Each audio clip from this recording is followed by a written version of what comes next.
Cette vidéo comporte tous les commentaires d'études sur les versets disponibles dans la Bible d'études Esprit et Vie, dans l'Épître aux Hébreux, chapitre 10.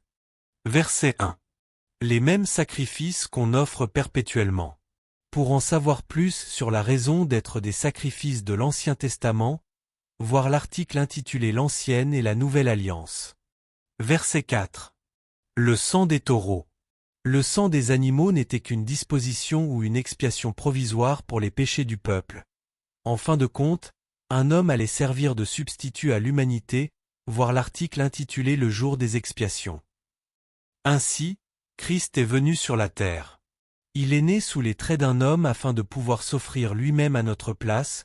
Chapitre 2 verset 9 et verset 14, note. En outre, seul un homme sans péché pouvait prendre notre châtiment, chapitre 2 versets 14 à 18, 4 verset 15, et ainsi satisfaire parfaitement et convenablement aux exigences de la sainteté de Dieu, voir Romains 3 versets 25 à 26. Versets 5 à 10. Ni sacrifice ni offrande.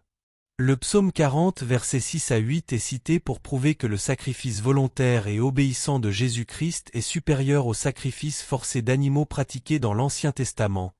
Voir l'article intitulé L'Ancienne et la Nouvelle Alliance. Verset 14. Il a amené à la perfection pour toujours ceux qui sont sanctifiés.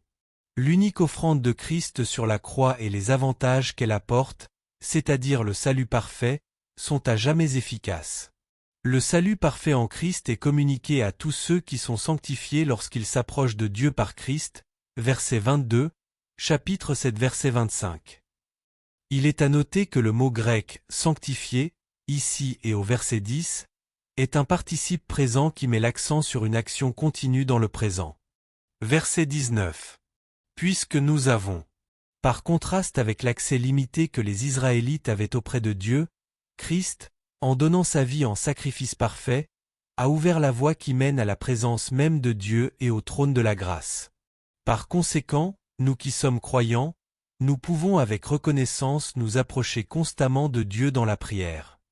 Verset 22. Approchons-nous. La foi et l'action de s'approcher de Dieu par Jésus-Christ vont de pair. Premièrement, la foi est définie comme une approche sincère de Dieu et comme le fait de croire en sa bonté, chapitre 11 verset 6. En s'approchant de Dieu par Jésus-Christ, on obtient miséricorde, grâce, secours, verset 1, chapitre 4 verset 16, 7 verset 19, salut, chapitre 7 verset 25, sanctification, verset 14, et purification, verset 22. Deuxièmement, on peut en conclure que celui qui ne s'approche pas de Dieu dans la prière ou dans la communion avec Christ n'a pas non plus la foi qui sauve, voir verset 38. Jésus lui-même associe la foi à la prière fervente, Luc 18 verset 8. Verset 25. D'autant plus que vous voyez s'approcher le jour. Le retour de Christ pour ses fidèles approche, voir l'article sur l'enlèvement.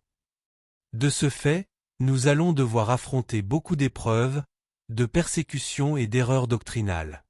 Nous devons nous réunir régulièrement afin de nous encourager mutuellement à rester fermement attachés à Christ et à la foi apostolique de la Nouvelle Alliance. Verset 26. Si nous péchons volontairement.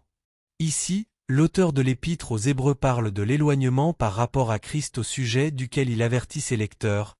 Chapitre 6 versets 4 à 8, voir l'article intitulé L'apostasie personnelle. Verset 29. Qui aura foulé aux pieds le Fils de Dieu. Péché délibérément après avoir reçu la connaissance de la vérité, verset 26, c'est. Premièrement, être coupable de fouler Jésus-Christ aux pieds, de le traiter avec mépris et de dédaigner sa vie et sa mort. Deuxièmement, considérer le sang de Christ comme indigne de notre fidélité. Troisièmement, insulter et se rebeller contre le Saint-Esprit qui apporte la grâce de Dieu à notre cœur, voir l'article intitulé L'apostasie personnelle. Verset 38. Et mon juste vivra par la foi. Ce principe fondamental, proclamé à 4 reprises dans l'Écriture, Habacuc 2 verset 4, Romains 1 verset 17, Galates 3 verset 11, Hébreux 10 verset 38, gouverne notre relation avec Dieu et notre participation au salut apporté par Jésus-Christ. Premièrement, Cette vérité cardinale affirme que le juste jouira de la vie éternelle en s'approchant fidèlement de Dieu avec un cœur sincère dans la foi, voir verset 22, note. Deuxièmement, Dieu ne prendra pas plaisir en celui qui se retire de Christ et qui continue à pécher volontairement. Cette personne-là connaîtra la damnation éternelle.